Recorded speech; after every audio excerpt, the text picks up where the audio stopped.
Oke teman-teman, pada kesempatan kali ini kita akan membahas tentang ancaman di bidang politik.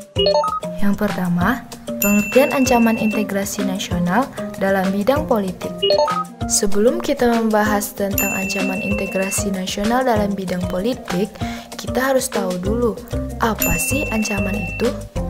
Ancaman merupakan setiap usaha dan kegiatan, baik itu berasal dari dalam negeri maupun luar negeri, yang dinilai dapat membahayakan kedaulatan, keutuhan, dan keselamatan suatu negara.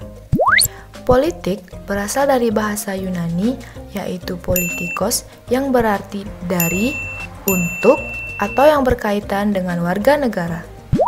Jadi teman-teman, pengertian ancaman integrasi nasional dalam bidang politik ialah setiap usaha dan kegiatan, baik dari dalam negeri maupun luar negeri, yang dikategorikan sebagai hal yang membahayakan dan memecah belah persatuan dengan mengatasnamakan politik.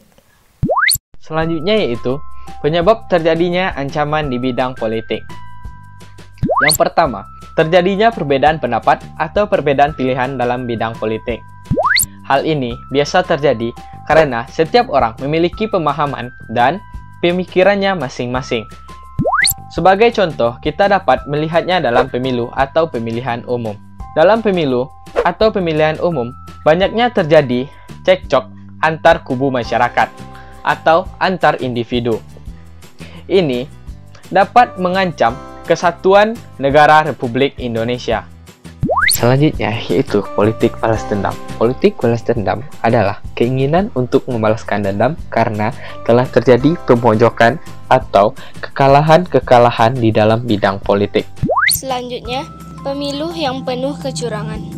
Pemilu yang dinilai terdapat unsur kecurangan akan menyebabkan masyarakat menjadi tidak percaya lagi kepada lembaga penyelenggaraan pemilu.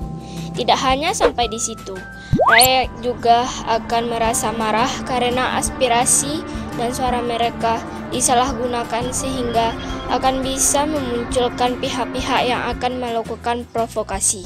Selanjutnya yaitu terjadinya sengketa. Persengketaan bisa terjadi karena yang pertama, kesalahpahaman tentang suatu hal. Kedua, salah satu pihak sengaja melanggar hak.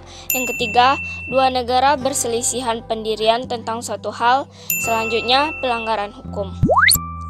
Yang kelima, penggunaan kekuatan berupa pengerahan massa untuk menumbangkan suatu pemerintahan yang berkuasa.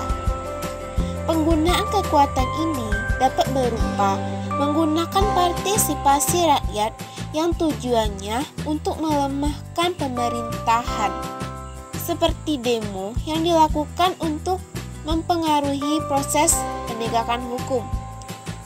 Yang terakhir, menggalang kekuatan politik untuk melemahkan kekuasaan pemerintahan. Strategi mengatasi ancaman di bidang politik. Yang pertama, mengembangkan demokrasi politik. Maksudnya adalah bagaimana setiap lembaga politik ikut menjunjung tinggi demokrasi di segala upaya pemilihan. Contohnya pemilihan kepala daerah yang di dalamnya ada demokrasi yang sejalan dengan aturan yang ditetapkan. Yang kedua, mengaktifkan masyarakat sipil dalam arena politik. Keberadaan masyarakat sipil memiliki peranan penting dalam proses demokrasi suatu negara, di mana masyarakat sipil bersama-sama menjadi media pengawas dan pengontrol jalannya proses demokrasi agar tidak menyimpang dari jalurnya. Yang ketiga, reformasi lembaga politik. Maksudnya adalah pembentukan atau perubahan sistem lembaga politik yang sudah ada pada suatu masa kemudian diganti dengan yang baru. Tujuannya adalah untuk memperbarui tatanan lembaga politik. Contohnya, seorang pemimpin ataupun anggota lembaga politik tersebut diberikan batasan kekuasaan dan digantikan oleh orang lain yang akan membawa perubahan baru bagi lembaga politik tersebut, agar tidak terjadi penyelewengan seperti penyalahgunaan kekuasaan. Yang selanjutnya yaitu memperkuat kepercayaan rakyat dengan cara menegakkan pemerintahan yang bersih dan berwibawa. Di sini dimaksud pemerintahan yang bersih, yaitu bersih dari korupsi, kolusi, dan nepotisme, dan berwibawa, yaitu menjadikan pemerintahan yang disegani dan dipatuhi oleh rakyatnya. Yang selanjutnya yaitu menegakkan supremasi hukum, yaitu upaya atau kiat untuk menegakkan dan memosisikan hukum pada tempat yang tertinggi dan segala-galanya, menjadikan hukum sebagai komandan atau panglima untuk melindungi dan menjaga stabilitas kehidupan berbangsa dan bernegara. Yang selanjutnya itu memperkuat posisi Indonesia dalam kancah politik internasional. Di sini yaitu sebagai pendiri ASEAN dan Indonesia menjadi zone for peace, freedom, dan neutrality. Itu adalah salah satu memperkuat posisi Indonesia dalam kancah politik internasional. Baiklah, itu adalah strategi ancaman terhadap kedudukan NKRI dalam bidang politik.